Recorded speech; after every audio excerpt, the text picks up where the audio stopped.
Hey guys! Today I'm going to be showing y'all all of the books that I would like to read in the month of March. The theme this month is reading historical fiction and reading the highest rated historical fiction books on my TBR. Let's get into it. I do have a book club over on Fable. It's always linked down below in the descriptions of my videos on YouTube. And the book that won the votes out of all the books I'm going to show you is The Little Liar by Mitch Albom. And I cannot wait to read this one. This is the one that I personally voted for, so I'm super excited to see that it won, and we are going to be reading this throughout the month. So if you guys would like to join in on that buddy read, feel free to do so. I haven't even started the book yet. Don't think you're behind if you're just getting there. You're not. You have a whole month to read this little book. And also the author narrates the audiobook himself, which I think that's always unique with fiction. You see it a lot with nonfiction, and I love it with nonfiction, but you never really see it that much with fiction. It's going to be really exciting to read. What is this book about? This is a World War II book, and I know World War II is very much overdone in historical fiction, but it's a world war. There are millions of people who have stories, and this one is about Nico, my bad. So Nico is an 11-year-old boy, and he lives in Greece. And one thing about him is he's never told a lie. He's a really good kid. The Nazis, they take advantage of that. And they tell him to tell his Jewish neighbors, because he is Jewish, to tell the people in the Jewish community that if they go on these trains, they'll be taken away to a better place where there's jobs, where there's food, and all that. Because, you know, those are things that are lacking in times of war. Nico, he has no idea where these people are being sent, but he's believing the Nazi soldiers that they're telling the truth. So he tells all of his community, he's like, yeah, y'all need to go on these trains. It's taking you to better places, blah, blah, blah. His family even goes, but the soldiers, they save him because he helped them out, you know? Where did they all go? They went to Auschwitz, a concentration camp, if you're not aware. And he has to live with that the rest of his life, and he's never going to tell the truth again after all of this. And I cannot imagine what this character work is going to be like. I've only heard great things about this book, and when I heard the description of the book, it was over on TikTok, my jaw was on the floor, and I told everybody I know about it. I was like, oh my gosh, y'all need to read the description of this book. It's crazy. So I cannot wait to read it with you guys this month. Now, y'all know I like to add a nonfiction book to my TBR every month, and this month it is Iron, Fire, and Ice, The Real History That Inspired Game of Thrones by Ed West. It's all pretty self-explanatory there. It's like discover the bloody battles and backstabbing royals that inspired George R. R. Martin's best-selling A Song of Ice and Fire series and the HBO smash hit of Game of Thrones. I would say Game of Thrones is my all-time favorite TV show, and then A Song of Ice and Fire might be my all-time favorite book series. I know it's really hard to say, but that is the series that got me into reading again, so forever thankful for it. When you read that or watch the show, if you're a history buff, you're like, oh yeah, that's definitely based on this.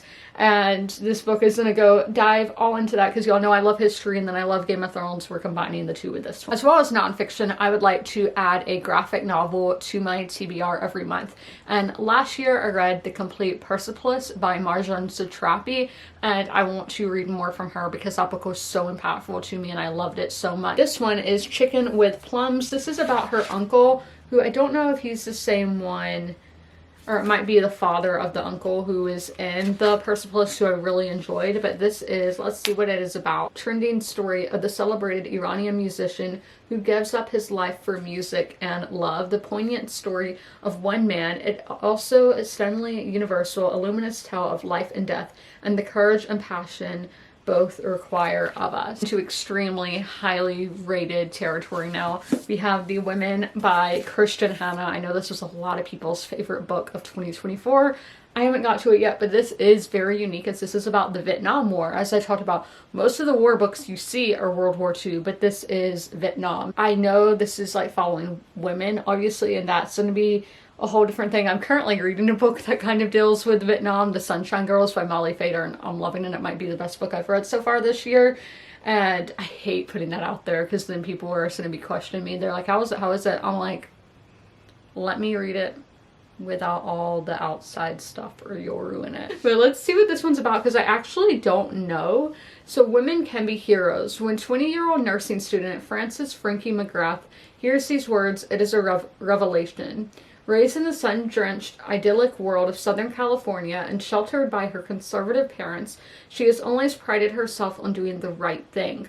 But in 1965, the world is changing, and she suddenly dares to imagine a different future for herself. When her brother ships out to serve in Vietnam, she follows the Army Nurse Corps and follows his path. Okay, that's very similar to a plotline in the book I'm currently reading. The war is just the beginning for Frankie and her veteran friends. The real battle lies in coming home to a changed and divided America, to angry protesters, and to a country that wants to forget Vietnam. Ooh, coming home from Vietnam, which, as you should know, and as it says here, was a really tumultuous time. The 70s were a really tumultuous time in history. We're going to see Kristen Hanna's take on it because I have not read a bad book from Kristen Hanna. She's an auto-buy author for me. Now, this is one of the books that was extremely highly graded because it only had a handful of reviews on Goodreads, but the handful of reviews seem to really enjoy it. And that is GoodLife, Mississippi by Elaine St. Lauren. And I think this is about a mixed race girl growing up in Mississippi during the 1960s. So yes, it says, this embraces the rural South of the 50s and 60s where she witnessed segregation, the author. She provokes the reader to contemplate an understanding and tolerance of people whose lives, experiences, and perception appear outside the norm, though are very real. GoodLife, Mississippi is timeless voices of every color and social class both together and reflect the message of compassion, forgiveness, and love. And oh my gosh, the font is huge. That's going to be super easy to read, but with hard themes of everything that was happening in that time period and how confusing that can be for somebody who is mixed race. Lastly, we have Before We Were Yours by Lisa Wingate, who I loved. The Book of Lost Friends or something. I always get the title wrong because it's very close to another book. But Lisa Wingate, I've given a 5-star to before. I've loved her writing in the past. Now, my understanding before we go into the synopsis, this is taking place, again, maybe early 1900s, but 1900s. These two girls are orphans. I think it might be during the Depression. And they're basically trafficked, kind of. But let's see together what this is about. It says, Memphis, 1939. Okay, I see one of the reasons why I picked this up. But 12-year-old Real Foss and her 4 younger siblings live a magical life aboard in their family's Mississippi River shanty boat. But when their father must rush their mother to the hospital one stormy night, Real is left in charge until strangers arrive in force. Wrenched from all that is familiar and thrown into a Tennessee's Children's Home Society orphanage, the Foss children are assured that they will soon be returned to their parents. But they quickly realize the dark truth.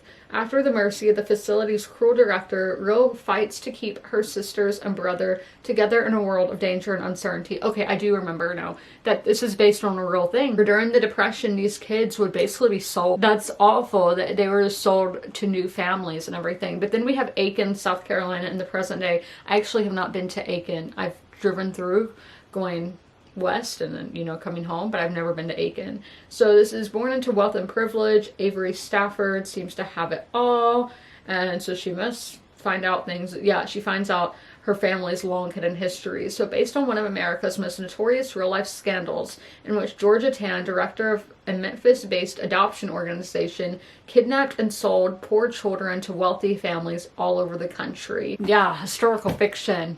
It can be a rough genre, but these are things that we have to remember so they don't happen again. And that's why history is so important. And I talk about it all the time because people are like, history's boring. Why do you like history? I know you're living with ignorance is bliss, but you can't be ignorant. You have to understand why we are where we are, because everything that happened before us led us to this very moment that we are living in now. And some of those bad things, well, all of the bad things, we don't want to repeat that. And if we do see ourselves starting to repeat that, we need to find out how to put an end to it. And you can always learn from the past and from history to help improve your present and improve the future. So history is a quintessential thing that we all need to know about, in my opinion. And I think it shows empathy as well, because you'll learn that people who lived, let's say 60 years ago, they could have lived a very similar life to you. You might be like, well, I wasn't a nurse in Vietnam. I wasn't sold away from my family. I wasn't a mixed race little girl in Mississippi. and so on, or I didn't send my family away to Auschwitz. No, but the emotions and everything that comes with it, humans have had the same emotions for hundreds of thousands of years. You're gonna find people you can relate to. I was thinking earlier while eating my lunch that 2,000 years ago, there were people in the Roman Empire, maybe a 26-year-old girl like myself, who was going through the same thought processes of love, of family, pets, whatever, but she lived 2,000 years ago. It's just so amazing how history is a cycle and everything. It just amazes me, and I love it so much, and that's why I want to encourage y'all to read historical fiction, because I think a lot of people just have negative connotations of historical fiction, of thinking it'll be boring because it happened so long ago. That's something that they can't relate to, but there's always something you can relate to. There's always something you can learn, and that is the beautiful thing about reading, and why I want to encourage a love for reading on this channel, because it was encouraged to me by teachers and family members alike, and I'm forever thankful for that. But I hope you guys enjoyed this video. If you made it all the way through, leave a green emoji in the comments below, and as always, comment, rate, and subscribe. Don't forget to ring that notification bell to be notified when all my videos go live. I'll see you in my next one. Bye! If you are familiar with my videos, you're used to seeing Sherman at the end of them. Sadly, Sherman has since passed away, but I would still like to encourage you guys to help your local shelters. Sherman was at the Darlington County Humane Society in rural South Carolina. I always have their link down below in the description if you guys would like to help them, but also help your local shelters as well. You can do that by donating, sharing posts like this one, volunteering, fostering, and adopting, which it's great to do all of those things. Great to help your community, great to help the animals in your community, and I cannot recommend it enough. All of my pets were rescues. They were strays or from animal shelters, and I love them so much, and I know how much love they can give, so knowing these pets at the shelter can equally give that much love, it's amazing. And y'all should totally take part and help out those local animal shelter pets, and please help them.